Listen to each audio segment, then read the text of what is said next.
Sorry, my hair is a little bit, I tried to wet it down, but anyway. So let's talk a little bit about the information that you might have access to. So we live in some ways in a wonderful time. We have access to more information than any human beings ever had at any point in history. Now that comes with a lot of benefits. There's great resources. You can go to places like Khan Academy and learn things for free. You can look up things. You can watch videos from almost anywhere in the world. But coming with that does come with some problems. Not all of the information that you have access to is of equal value. So there's words that you might have heard like misinformation and disinformation. And those are kind of the worst things out there. Disinformation is when someone intentionally is trying to fool you.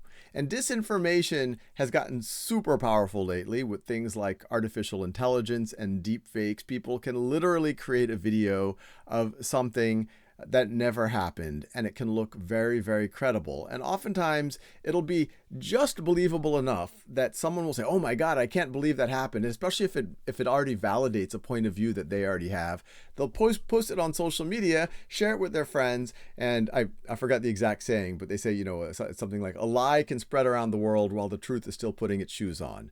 And that can happen, and that has happened, and you don't want to be part of that, because that's not good for how we make decisions as a whole. Even if it validates an opinion that you have, I hope that you aren't someone that says, I want to validate my opinions even if a lie is validating. You said, no, this is my current opinion based on the facts as I understand it, based on as solid data as I can get. And actually, if there's information, if there's facts that you can authenticate that go against your opinion, then you say, wait, maybe I have to rethink it, or maybe I have to modify my opinion in some way, as opposed to saying, let me go look for disinformation to share with my friends so that more people believe what I believe. Now, close to disinformation, and this is probably more common, is misinformation. Misinformation is when you say share something that you think is true, but it's not. So for example, say I'm a bad actor and I actually say, hey, I'm going to create a lie in order to make people afraid, or in order for people to have this opinion or that opinion. I will be engaging in disinformation. And then I share it on social media, and let's say you see that, and you're like, oh my God, I can't believe that happened. So you believe it, but then you share it with all of your friends and family. Well, now you are spreading misinformation.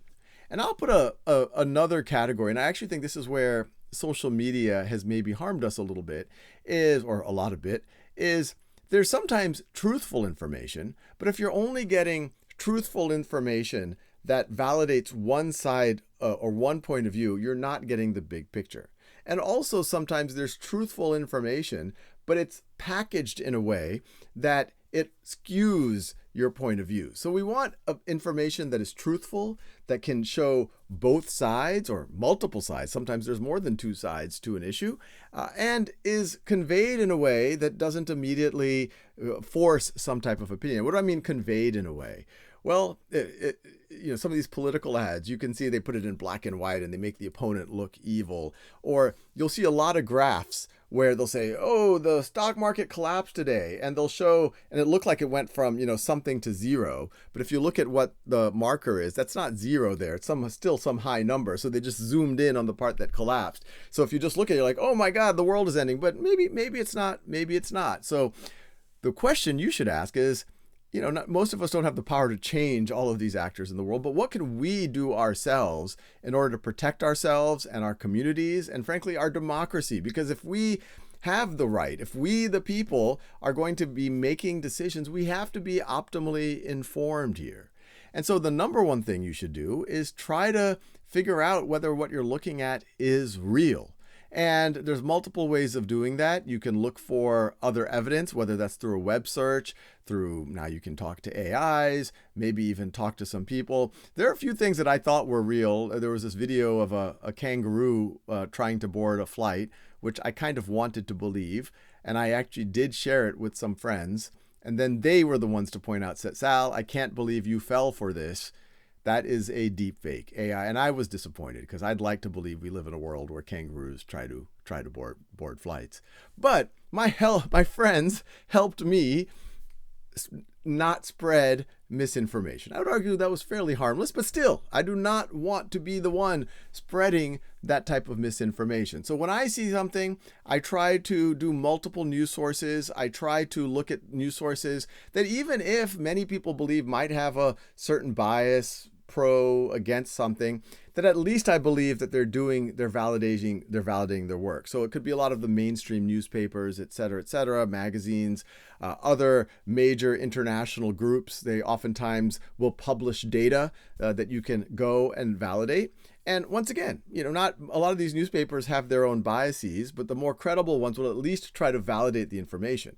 But even there, try to get multiple points of view. I actually try to look at newspapers that come at issues from different points of view. I actually try to get news sources from multiple countries. Sometimes it's just we emphasize. So there's things happening all over the planet that we might not be hearing about here in the United States. And it's interesting. And it even makes you think about, well, why aren't we hearing? Is this we're not interested in it? Maybe someone doesn't want us to know about it. And so that's the beauty. We now do have access to all of these things.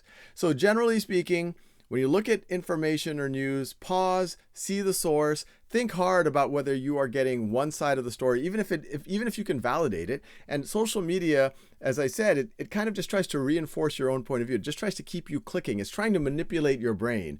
And so fight that and say, you know what, social media, I'm not just going to be fed the stuff that I like it's not even stuff you like. Sometimes it's stuff that makes you angry or stuff that makes you really stressed. That's the stuff that keeps you doom scrolling. But say, no, I'm not going to fall into that. Let me look at other sources. Let me see if there's another side to this. Let me see if there's context that I'm missing before I climb the ladder of inference, before I get angry. And this is, one, I think, going to make you a better decision maker. But in aggregate, it's going to make all of us better decision makers, which is crucial in a democracy.